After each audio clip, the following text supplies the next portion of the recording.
Dans le cadre de France Relance, l'Université d'Angers va bénéficier d'une enveloppe de 8 520 000 € pour être très précis. Il y a deux catégories d'actions.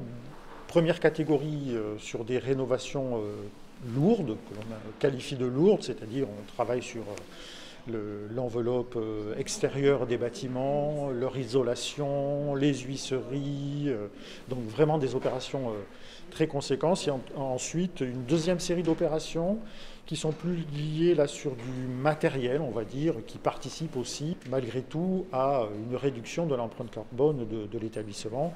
Ça concerne ce que l'on appelle le relampage, des systèmes de ventilation, des systèmes de chaufferie, sur des enveloppes financières qui sont un petit peu moins importantes, mais qui sur la durée donnent aussi des résultats, en tout cas d'économie d'énergie et d'économie d'émissions de gaz à effet de serre aussi qui sont conséquentes. Cette démarche-là est inscrite, ou en tout cas le sera dans le projet d'établissement de l'université, avec l'objectif de déployer un campus que l'on appelle vert, ou en tout cas un campus avec un impact carbone qui soit le plus faible possible.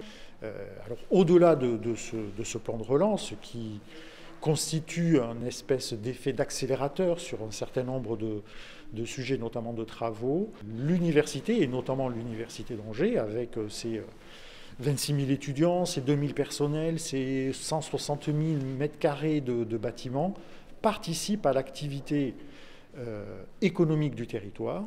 Et je suis très heureux que l'université participe aussi par son activité à la relance économique.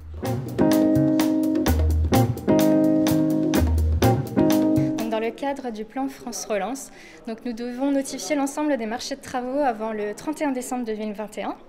Et donc, du coup, pour l'ensemble des opérations, ce calendrier sera tenu. Là, nous sommes le plus contraints, c'est sur le site de la BU Belle-Beille, où nous sommes actuellement en phase d'étude. Et donc, la notification des marchés de travaux interviendra fin novembre 2021.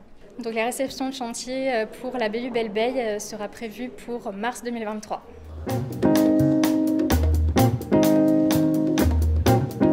D'ici 2023, la bibliothèque va être sauvée, ce qui est quand même une chance pour nous, parce que les dégradations que vous pouvez voir derrière commençaient à devenir préoccupantes pour l'état du bâtiment. Ça permettra de sécuriser les conditions de conservation de collections rares, et l'accessibilité du bâtiment va être bien meilleure une fois qu'il aura été ouvert du côté du tramway. L'intérêt du coup de pouvoir réouvrir cette BU du côté de la Canale, c'est effectivement de pouvoir que les étudiants puissent utiliser le tramway, puisque aujourd'hui on a des grandes difficultés avec les transports en commun pour pouvoir se rendre sur le campus de Belle-Beille, notamment la ligne 1 qui est à chaque fois surchargée de monde.